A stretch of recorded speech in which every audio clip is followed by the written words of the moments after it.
নেড়া করে ওনার কথা বলেছি। তাই আমরা একটু কি ওই বিষয়ে কিছু জানতে পারি, মানে যে সময় আঁকা রসিকা ছিল এরকম সময়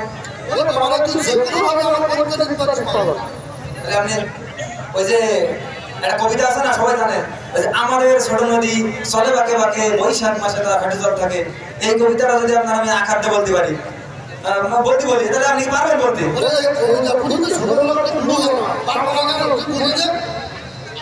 আচ্ছা তাহলে আপনি আঁকার দিয়ে একটু এই কবিতাটা একটু বলেন তো দেখি। জিনিস আঁকার দিয়ে কবিতাটা একটু যদি বলতেন তাহলে।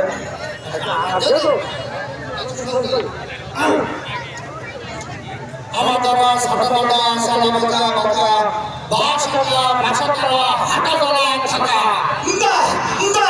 আসলে তো আপনি তোর কান ভাড়া বলবো না বাসা কাশেম স্যার আপনি বসেন বসেন বসেন বসেন। আসলে আপনি অসাধারণ, আপনার তো ভাষার উপরে জ্ঞানের তুলনা নেই। সত্য চাষি বলতেছে, আর বাইরের লোক কিছু বলে না। আচ্ছা তাই আমি বলতে চাচ্ছিলাম, আমি যদি ওই